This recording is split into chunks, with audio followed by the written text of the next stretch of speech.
Hello everyone, welcome back. आज के इस वीडियो में हम लोग आरएसए जो हमारा सब्जेक्ट है उसका जो टोटल प्रोबेबिलिटी थ्योरम और बेस थ्योरम के ऊपर बेस्ड जो एक रेगुलर सम आता है हम उसको सॉल्व करने की कोशिश करेंगे और ये लास्ट ईयर का पीवाईक्यू है। So this is the question that we have. यहाँ पे क्या बोला है कि एक बाइनरी कंप्यूटर कम्युनिकेशन चैनल है। बाइनरी कंप्यूटर कम्युनिकेशन चैनल मतलब या तो इसमें जीरो ट्रांसमिट होगा या तो वन ट्रांसमिट होगा। जीरो और वन ये ट्रांसमिट होता है यहाँ पे, सीरीज ऑफ जीरो और वन। अब जीरो कई बार रिसीव होता है एज जीरो, लेकिन कई बार due to error some noise यहाँ पे it can be received as one. Similarly one के साथ भी सेम चीज हो सकता है, वन वन जैसा भी रिसीव हो सकता है या फिर due to some error in the channel ये जीरो जैसा भी रिसीव हो सकता है। So over here they have given following error probabilities. पहला प्रोबेबिलिटी दिया है कि प्रोबेबिलिटी ऑफ रिसीविंग वन और सेंड किया था जीरो, क्या है 0.2। मतलब आपको रिसीव वन हो रहा है बट भेजा क्या था जीरो, तो वो ये लाइन का प्रोबेबिलिटी बोल रहा है। तो यहाँ पे ट्रांसमिट हुआ है जीरो, सेंड हुआ है जीरो, लेकिन रिसीव क्या हुआ है वन। तो इसकी प्रोबेबिलिटी इन लोग ने दिया हुआ है 0.2, राइट। सो यहाँ पे सेंड हुआ था जीरो, तो zero will be received as one. यहाँ पे उसकी प्रोबेबिलिटी अगर 0.2 है तो अगर जीरो सेंड किया हमने तो रिसीव भी जीरो होगा, उसकी probability one minus of this हो जाएगा which is probability of receiving one given that zero send किया था। क्योंकि जब जीरो सेंड कर रहे हैं तो either it will be received as one या फिर जीरो, है ना। तो दो ही प्रोबेबिलिटी है, तो दूसरा वाला वन माइनस करके ले सकते हैं क्योंकि टोटल प्रोबेबिलिटी वन होता है। तो ये हम लोग को 0.2 दिया है तो ये बन जाएगा 0.8। So probability of receiving zero given that send भी जीरो किया था ये बन गया 0.8। दूसरा इन लोग ने दिया हुआ है प्रोबेबिलिटी ऑफ रिसीविंग जीरो, लेकिन भेजा क्या था वन, दिस इज 0.06। तो यहाँ पे हम लोग फाइंड कर सकते हैं कि रिसीव वन होने का क्या प्रोबेबिलिटी होगा अगर सेंड भी वन किया है। बेसिकली इसकी बात कर रहे हैं हम लोग, तो वन भेजा वन ही रिसीव होएगा, इसकी प्रोबेबिलिटी क्या रहेगी, this will be one minus probability of receiving zero और सेंड क्या किया था हमने वन। तो ये हम लोग को ऑलरेडी 0.06 दिया हुआ है, तो माइनस करके ये हम लोग को आ जाएगा 0.94। सो ये हो गया 0.94। तो जब भी क्वेश्चन दिया रहेगा हम लोग को ये क्लैरिटी आना चाहिए कि क्या क्या पैरामीटर्स दिया हुआ है और बाकी हमें फाइंड करने आना चाहिए। Now S0 is written as 0 sent, S1 is 1 sent, R0 is 0 received, R1 is 1 received, ये सब हमने ऑलरेडी देखा। Suppose 0 is sent with probability of 0.8, तो अगर 0 ट्रांसमिट होने का प्रोबेबिलिटी अगर 0.8 है तो दो ही बिट्स ट्रांसमिट हो रहे हैं, 0 या फिर 1। तो अगर 0 का प्रोबेबिलिटी 0.8 है तो 1 का प्रोबेबिलिटी क्या हो जाएगा 0.2। So probability of 1 will be transmitting one या सेंडिंग वन क्या हो जाएगा, it will B one minus probability of sending zero. So one minus 0.8 is 0.2। Generally numerical में हमको इक्वल प्रोबेबिलिटी दिया रहता है तो दोनों का 0.5 होता है या फिर थोड़ा सा चेंज होता है 0.6 0.4, बट यहाँ पे ज़्यादा ही चेंजेस दिया हुआ। Let us try and solve this. सबसे पहला चीज़ उन लोग ने पूछा व्हाट इज द प्रोबेबिलिटी की वन इज रिसीव्ड। तो अब वन रिसीव करने की प्रोबेबिलिटी उन लोग पूछ रहे, प्रोबेबिलिटी की हमें रिसीव वन होगा। अब वन रिसीव करने के दो चांसेस है, एक तो वन भेजा है और वन ही रिसीव हुआ है, और दूसरा क्या है जीरो भेजा है जो एरर के वजह से एज अ वन रिसीव हुआ। सो यहाँ पे टोटल प्रोबेबिलिटी थ्योरम यूज करेंगे, या आप इसको स्टार्ट में एक लाइन ऐसे भी लिख सकते हैं कि हमने रिसीव किया है वन, सेंड भी क्या हुआ है यहाँ पे वन हुआ, प्लस दूसरा केस क्या है, दूसरा केस है यहाँ पे कि रिसीव हुआ है वन लेकिन सेंड क्या किया था जीरो। अब ये एरर की वजह से ऐसा हो सकता है, ऐसा होता है। अब इसको कंडीशनल प्रोबेबिलिटी का फॉर्मूला के टर्म्स में लिखे तो ये हो जाएगा R1 given S1 into probability of S1 and probability of R1 given S0 into probability of S0।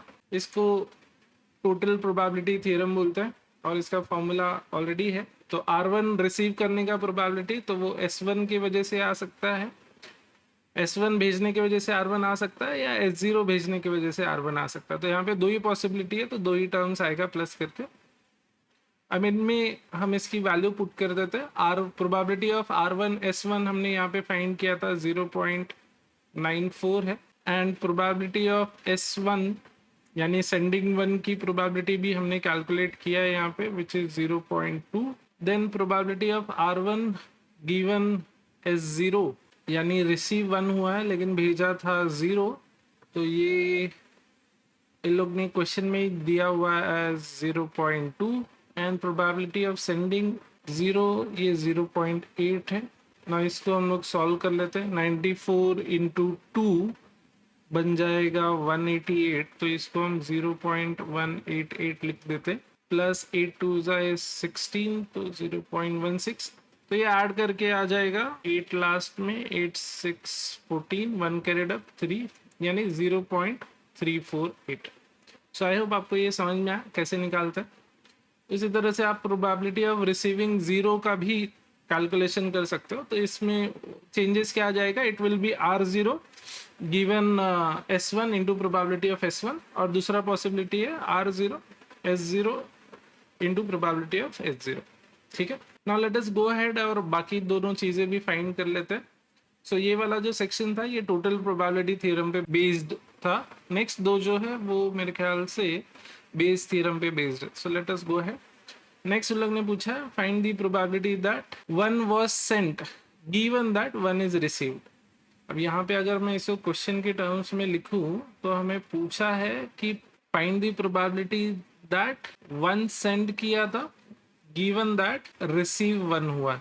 अब यहाँ पे ये जो क्वेश्चन है ये उल्टा है बेसिकली। अब ये हमें पता है कि हमें रिसीव हुआ है वो 1 है, वो जानना चाहता है कि व्हाट इज द प्रोबेबिलिटी कि भेजा भी 1 था। फाइंड द प्रोबेबिलिटी कि 1 भेजने की वजह से ये 1 हमें आया है।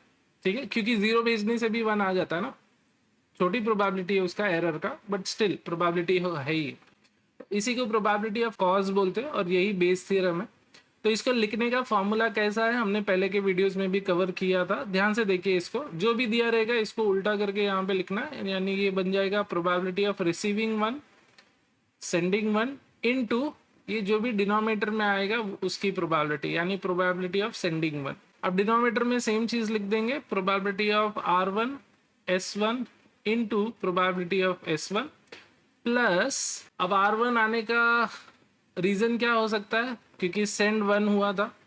दूसरा चांसेस क्या है R1 आने का, सेंड 0 हुआ था, एरर की वजह से 1 रिसीव हो गया, तो उसको भी लिख देते हैं। तो it is probability of R1 given S0 into probability of S0। अब ये अगर आप ध्यान से देखोगे तो ये पूरा जो टर्म है this is nothing but probability of receiving 1 जो हमने पिछले स्लाइड में कैलकुलेट किया था यहाँ पे।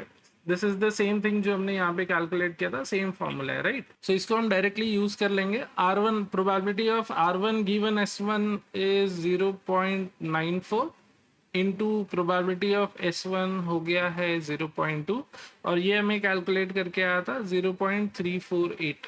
इसको डिवाइड कर लेंगे कैलसी में तो ये आंसर आ जाता है 0.540। ठीक है, तो इतने में ही हम लोग लिख देते, तो ये हमारा फाइनल आंसर हो गया।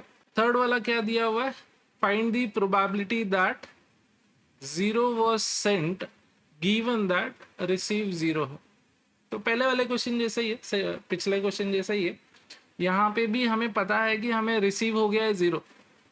अब वो पूछ रहे हैं फाइंड द प्रोबेबिलिटी कि 0 भेजा था इसलिए 0 आया, उसका प्रोबेबिलिटी बताओ।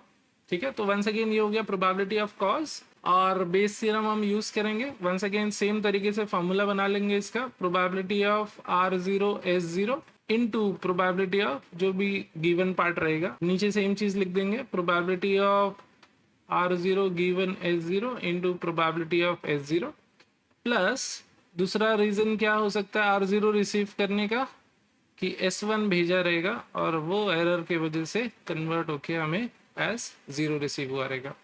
इसकी भी वैल्यूज पुट कर देते हैं। प्रोबेबिलिटी ऑफ रिसीविंग 0, सेंड भी 0 किया था, वो पिछले स्लाइड में देख ले तो हमें यहाँ पे मिला था 0.8। प्रोबेबिलिटी ऑफ सेंडिंग 0 भी है 0.8 डिवाइड बाय इधर ये सेम चीज लिख देते हैं, प्लस रिसीविंग 0 गिवन की सेंड 1 किया था, तो रिसीविंग 0 की सेंड हमने क्या किया था 1 किया था, तो ये यहाँ पे है 0.06 एंड प्रोबेबिलिटी ऑफ सेंडिंग 1 कितना है, इट इज 0.2। तो ये ऊपर वाला तो हो गया 0.64, 8 8 जा भी यहाँ पे हो गया 0.64, ये 6 2 जा 12, तो 0.012 हो जाएगा। सो 0.64 डिवाइडेड बाय 0.652, ये हमें आ जाएगा कैल्शियम में डालने के बाद लगभग 0.98159 या 9816 भी हम लोग लिख सकते हैं। सो आई होप आपको क्लियर है यहाँ पे कि बेस थ्योरम कैसे अप्लाई करते हैं, फॉर्मूला कैसे बनाते हैं। जबरदस्ती याद रखने का जरूरत नहीं है फॉर्मूला बेस थ्योरम का, इस तरह से आप सिंपली इसको इम्प्लीमेंट कर सकते हैं। I hope this is clear. Still, if you have any query, then let us know. Thank you very much.